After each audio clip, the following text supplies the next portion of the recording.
Good morning students. आज हम फिर से मैकेनिक्स ऑफ सॉलिड की क्लास में जो एक न्यूमेरिकल लेकर आए हैं, ये न्यूमेरिकल जो है आपका बेंडिंग स्ट्रेस से रिलेटेड है। किससे रिलेटेड है ये? बेंडिंग स्ट्रेस से। यानी बेंडिंग स्ट्रेस जो बेंडिंग इक्वेशन के फॉर्मूले पे बेस ये न्यूमेरिकल है। इसको देखेंगे किस तरह का न्यूमेरिकल है। यहाँ पे लिखा है ए rectangular beam 300 mm deep is simply supported over a span of 4 meter. Determine uniformly distributed load per meter which the beam may carry if the bending stress should not exceed 120 Newton per mm square. Take I equal to 8 into 10 की power 6 mm की power 4। यानी moment of inertia आपको यहाँ पे given है I, जो हमने bending equation के फॉर्मूले में डिस्कस किया था। मोमेंट ऑफ इनर्शिया कितना दिया है आपको? 8 into 10 की पावर 6। स्ट्रेस की वैल्यू दी है 120। ठीक है, यहाँ पे हमें फाइंड क्या करना है? हमें यूनिफॉर्मली डिस्ट्रीब्यूटेड लोड निकालना है। एक्चुअली क्या है, एक रेक्टेंगुलर बीम है। बीम कैसी है? रेक्टेंगुलर है। और इसकी डीप कितनी है, कितनी गहराई है? 300 mm। यानी जैसे ये बीम होती है, कोई भी simple beam, simple supported beam जो है इस तरह की होगी। यहाँ पे सिंपल सपोर्टेड बीम, इसका जो बीम का क्रॉस सेक्शन गिवन है यहाँ पे इस तरह से बीम कैसी है? रेक्टेंगल है। ठीक है, इस तरह से रेक्टेंगल शेप में है ये बीम। इस तरह से यहाँ पे रखी हुई है बीम। ठीक है, ये इस तरह से रखी हुई है। तो ये इसका जो सेक्शन है ये कैसा है? रेक्टेंगल है। बीम की जो डेप्थ है वो कितनी है? 300 mm है। और बीम के ऊपर कैसा लग रहा? सिंपल सपोर्टेड बीम है, लगा दिया हमने। यूनिफॉर्मली डिस्ट्रीब्यूटेड लोड लगाया पूरी स्पैम पर। कितनी स्पैम है इसकी? 4 मीटर लोड लगाया, यूनिफॉर्मली डिस्ट्रीब्यूटेड लोड। कितना कहा है क्वेश्चन में? W न्यूटन लिखा है यहाँ पे। यानी हमने वो पर मीटर लगाया। हमने एज्यूम कर लिया कितना लग रहा है? W न्यूटन पर मीटर। यानी ये यूडीएल लोड इस तरह से लगा होता है। हमने जो न्यूमेरिकल देखे हैं उनमें इस तरह का लोड होता है और रिएक्शन की वैल्यू हमने फाइंड आउट करी होती है। यहाँ पे हमें लोड निकालना है। तो इसके लिए हमें सबसे पहले रिएक्शन पता होनी चाहिए, आर ए और आर बी। अगर ए बी पॉइंट है तो इनकी वैल्यू कैसे निकलेगी? आर ए आर बी की सिंपली हम आर ए आर बी की जो वैल्यू निकालते हैं वो कैसे निकलेगी? जैसे यूडीएल लोड है, यूडीएल लोड को अगर पॉइंट लोड में बदलोगे आप तो यहाँ पर कितना आ जाएगा?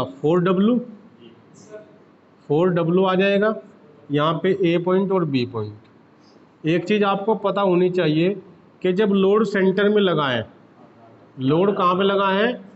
सेंटर में लगा है। ये लगा हुआ, ये तो हमें पता है कि यूडीएल लोड है, ये हाफ पर ही काम करेगा सेंटर पर। लेकिन ये जो रिएक्शन निकलती है ना, ये इसकी आधी आधी निकलती है। यहाँ पे आर ए की वैल्यू 2W और आर बी की वैल्यू 2W। ये हमें कैलकुलेट करने की जरूरत नहीं है, आधी आधी होगा। अगर यहाँ पे 10 होता तो 5 और 5 आ जाता। समझ रहे हैं आप? इस तरह से होगा। तो रिएक्शन की वैल्यू 2W होगी। अब हम क्या करेंगे यहाँ पर? अगर हम निकाले कि मोमेंट कितना होगा, यहाँ पर क्या निकाले? मोमेंट। अगर मैं मोमेंट निकालूँ इसके सेंटर पर, यानी यहाँ पर मोमेंट मैं निकालूँ, ठीक है, यहाँ पर इस पॉइंट पर मैं सी पॉइंट एक एज्यूम कर लूँ, यहाँ पर मुझे मोमेंट निकालना है। मुझे कहाँ मोमेंट निकालना है? एक सेक्शन में एज्यूम कर लेता हूँ बीम का, लेफ्ट पोर्शन। एक पोर्शन तो ये हुआ और एक पोर्शन ये हुआ। मैं इस वाले पोर्शन पे, ए से सी पोर्शन पे, मैं सी पॉइंट पर मोमेंट लेना चाह रहा। हमने आर ए की वैल्यू फाइंड आउट कर चुके कि 2W है। ये कितना लगा हुआ है हमारा? W। ये डिस्टेंस है हमारी 2 मीटर। अब ये जो लोड है हमारा 2W, ये मूवमेंट करेगा यहाँ पर। तो इसके लिए मूवमेंट क्या होगा? मूवमेंट एट सी पर निकाल रहा हूँ मैं, 2W इंटू 2 क्लॉकवाइज मूवमेंट होगा। एंटी क्लॉकवाइज के लिए अब ये जो लोड लगा है इतना UDL, ये जो UDL यहाँ पे लगा हुआ है ये W है और ये कैसा है? न्यूटन पर मीटर है, क्योंकि पूरा W है। अब इसकी वैल्यू कितनी होगी इस पोर्शन में? इतने पोर्शन में आधी डिस्टेंस पर होगी, यानी 2W आ जाएगी। यानी कितनी वैल्यू आ जाएगी इसकी? 2W आएगी। और जब मूवमेंट करना होगा इसको यहाँ पर तो क्या होगा? जैसे 2W ये होगी यहाँ पर मूवमेंट, इसको यहाँ पर कराना है, ये कितनी डिस्टेंस होगी 1 मीटर। कहाँ पर काम करेगा, हाफ डिस्टेंस पर। तो मूवमेंट क्या आ जाएगा, -2 इंटू 2W इंटू 1, ठीक है, ये मूवमेंट आ जाएगा।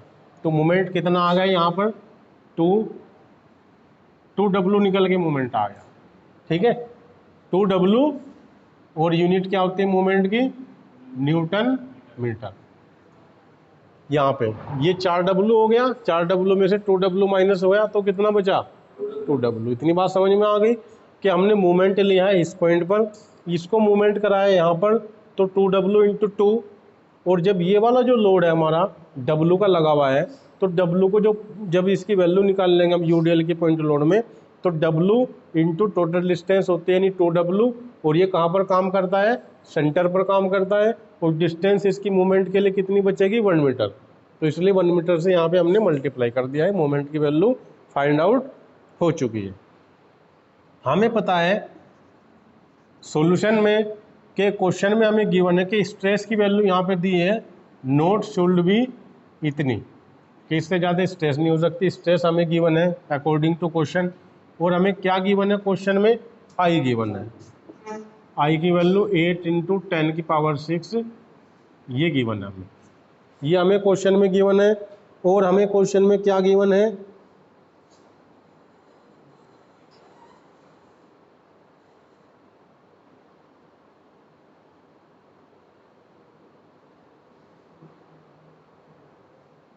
ठीक है भाई। और हमें डेप्थ गिवन है, यानी डेप्थ, यानी अगर हम y की वैल्यू निकालें तो d/2 आएगा। क्यों आएगा d/2, क्योंकि ये रेक्टेंगुलर फॉर्म है। जब रेक्टेंगुलर फॉर्म को जो है हम क्या करते हैं, जब मोमेंट ऑफ इनर्शिया निकालते हैं, अगर ये टोटल डिस्टेंस d होती है तो इसकी सेंट्रोइड कितनी हो जाती है, d/2। y की वैल्यू के लिए क्या हो जाएगा, d/2, हाफ डिस्टेंस पर काम करता है। तो यानी d/2 ये हो गया। ये भी हमें गिवन है, कहाँ पर गिवन है, क्वेश्चन में गिवन है, ये भी गिवन है क्वेश्चन में, और ये भी गिवन है क्वेश्चन में। हमें पता है फॉर्मूला क्या है, sigma upon Y E upon R और एम अपॉन आई। इस फॉर्मूले का हम यूज करेंगे, बस हमें दिमाग ये लगाना है कि हमें कौन सी दो चीज़ें लेके आंसर निकालना है, ठीक है, जहाँ से ये वैल्यू आ जाए। हमने मोमेंट निकाल चुके हम, आई हमारे पास है, वाई है और स्ट्रेस भी है, चारों चीज़ हमारे पास हैं। हम यूज क्या करेंगे यहाँ पे, ठीक है, हम ये चारों चीज़ लेंगे और इससे हम वैल्यू निकाल लेंगे, ठीक है, W की वैल्यू निकल जाएगी। जैसे सिग्मा m अपॉन आई से ले लेता हूँ मैं, m की वैल्यू कितनी है हमारी, 2W, आई की वैल्यू है 8 इंटू 10 की पावर 6।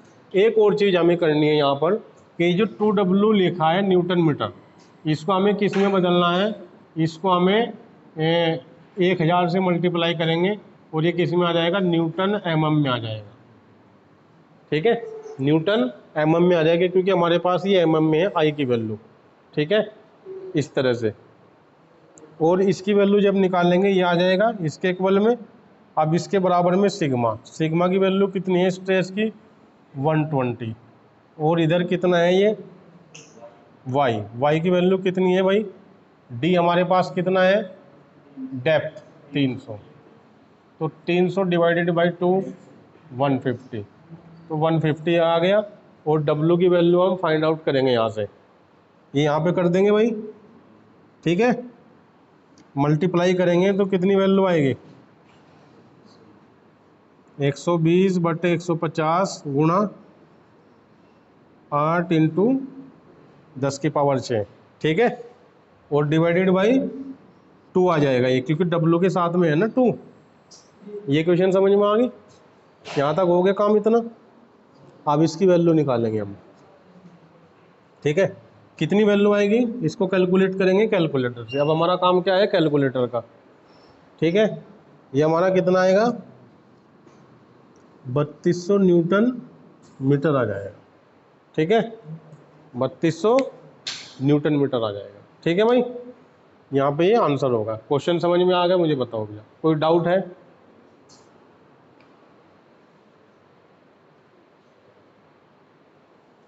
यहाँ पे जो है ये हमने आंसर निकाल लिया है इस तरह से। तो यहाँ पे जो 2W लिखा है, 2W की वैल्यू यानी यहाँ पे क्या आ जाएगी 2000W।